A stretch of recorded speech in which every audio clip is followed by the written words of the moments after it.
Hey, so today I want to talk about Guy Ritchie's 2021 film Wrath of Man. This is against collaboration with Jason Statham, and I think this is their fourth collaboration, and the fifth one is also on the way, which I think will be released, I guess, later this year or in 2022. So, Wrath of Man, I would definitely say that this film starts a little slow and kind of typical. So, for me at least, it was kind of hard to get the kind of mood of the film and keep my attention for like the first 30 minutes. But then they do something kind of brilliant because, as you may not know, Guy Ritchie have done a lot of British action films like Lock, Stock and Barrel and Snatch, and very other kind of films. And recently he also did like The Gentleman in 2019 or 2020. So Guy Ritchie does a lot of film, but whenever he is in the Hollywood machine, he kind of turns into a different kind of person that work just does not resonate with almost anybody. That's why I guess a lot of people didn't like Aladdin. A lot of people also didn't like a King Arthur film he did with Charlie Hunnam. But when Guy Ritchie is in Britain or in his British roots, it's a completely different film.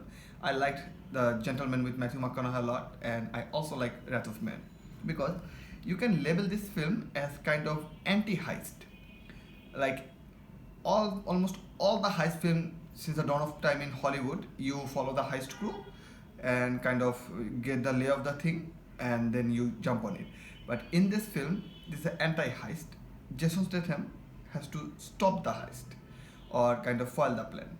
So that's a nice twist, and you think that it might come off cheesy or gimmicky, but it doesn't because he blends this film really well. Like for example, this film is not that does not have that long of a story because this film I think runs for almost 2 hours, but it has essentially three big scenes because the first scene, that's a heist, actually gets kind of fed to us, or we see that thing from film from three different perspectives, and that takes up like majority of the film, more than 1 hour.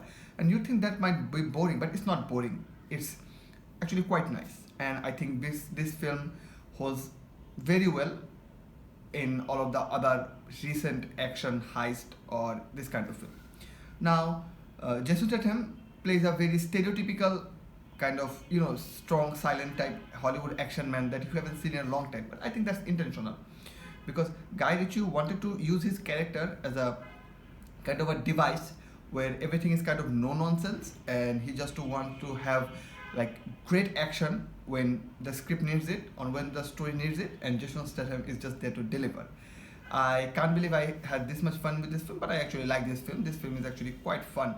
So I guess if you want to see a heist, not heist sort of film, or if you're a big fan of Guy Ritchie, or even slightly fan of Guy Ritchie or like the way he tells stories, or if you are a fan of Jason Statham, I think it's one of their better offerings. And this film has definitely kind of made me sort of interested in what they have to do in the next film, and I'll surely be also watching it and hopefully review it. So I'm giving this film 3.5 out of 5, and if you are into all of those things that I said before, you should definitely watch this film. It's a good time.